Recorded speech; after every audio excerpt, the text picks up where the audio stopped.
Hello guys, welcome to all in RK English classes.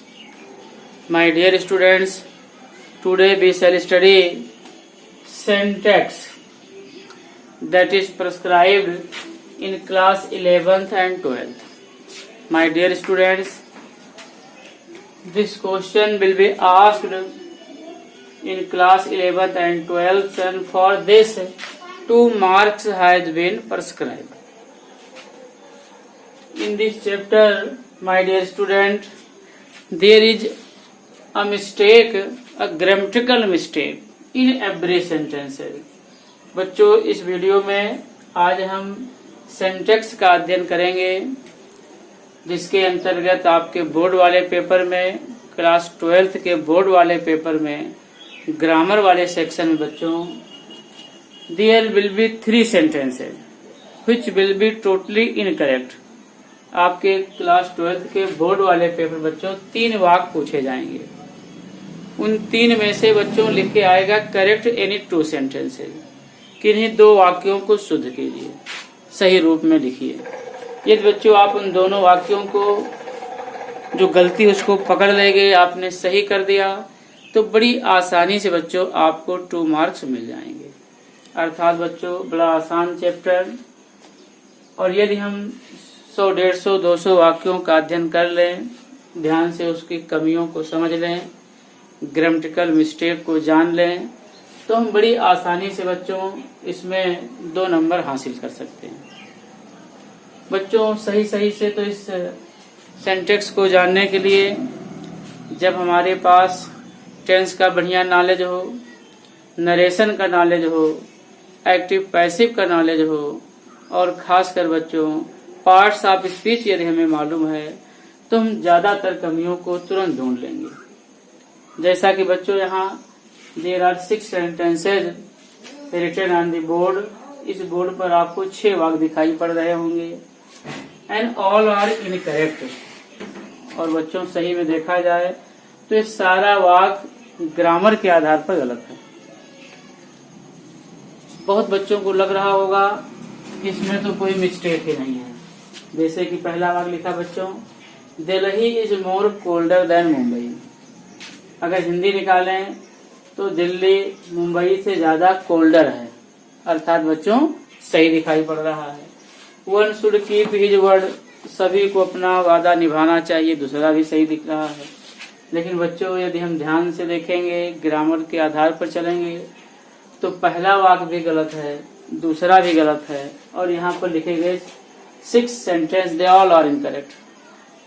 तो बच्चों हमें हिंदी में अर्थ ना निकाल करके हमें उनकी कमियों को खोजना है, और यदि हम कमी खोज लेंगे तो हमें बड़ी आसानी से 2 नंबर बोर्ड वाली परीक्षा में मिल जाएंगे। जैसे कि बच्चों पहला वाक्य जब हम देखते हैं तो पाते हैं एक ही वाक्य में डबल कंपैरेटिव डिग्री का प्रयोग किया गया है, और बच्चों एक ही वाक्य में 2 कंपैरेटिव वाले डिग्री शब्दों को नहीं लिखा जाता। जिनका ER फॉर्म कंपैरेटिव बनता है उसको रखते हैं और एक हटा देते हैं। तो बच्चों जो इसका उत्तर बनेगा Delhi is colder than Mumbai. Answer number 1 बच्चों, Delhi is colder than Mumbai. बच्चों हमें मोर हटा देना है। मोर और कोल्डर दोनों शब्दों का एक ही अर्थ है। कोल्डर माने भी अधिक ठंडा, और मोर लगाने से भी अधिक ठंडा। तो मोर जो है बिना मतलब के लगा दिया गया है, फालतू शब्द से हटा देना। इसी क्रम में बच्चों दूसरा वाक्य देखिए, one should keep his word.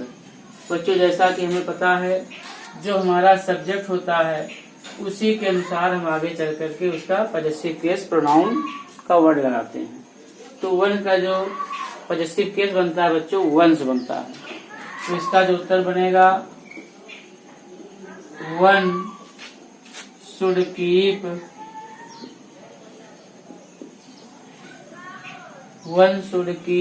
Once word.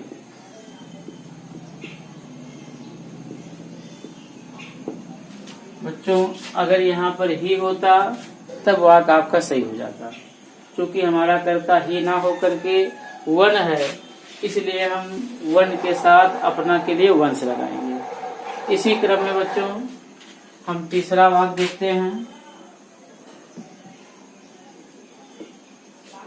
He is fond to read novels।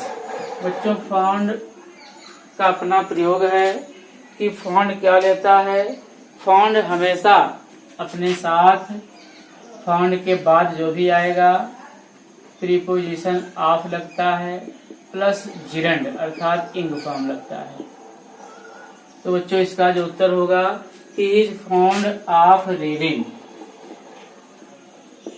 He is fond of reading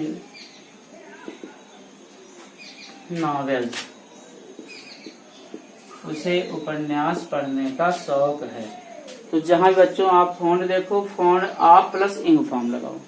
इसी क्रम में बच्चों चौथा वाक्य भी दिखने में तो हमको सही लग रहा है, लेकिन बच्चों ग्रामेटिकल मिस्टेक है।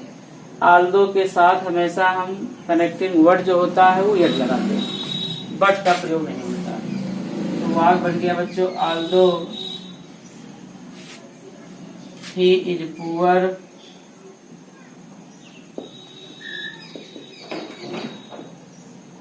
yet he is honest।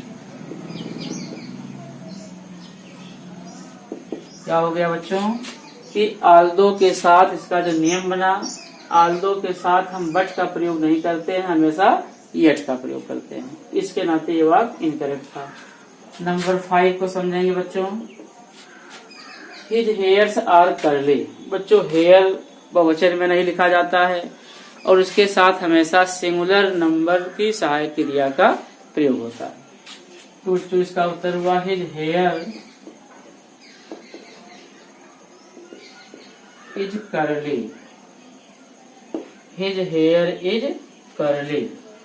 इसी क्रम में लास्ट सेंटेंस समझेंगे बच्चों। What is the time in your watch. दिखने में बच्चों ये वाक्य एकदम शुद्ध दिखाई पड़ रहा होगा कि आपकी घड़ी में क्या टाइम है, लेकिन बच्चों घड़ी से समय बताने के लिए हमेशा या पूछने के लिए इनका प्रयोग नहीं किया जाता है। इसमें बच्चों प्रीपोजिशन की कमी है, हम बाई का प्रयोग करते हैं। तो उत्तर होगा बच्चों what is the time, what is the time by your watch.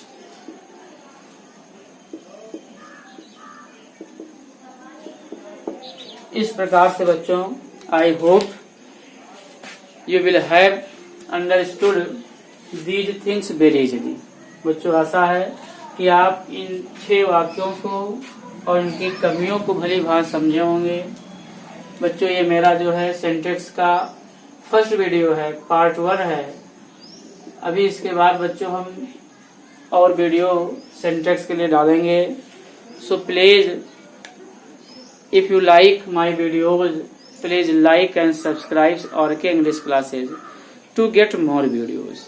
Thanks for watching the video.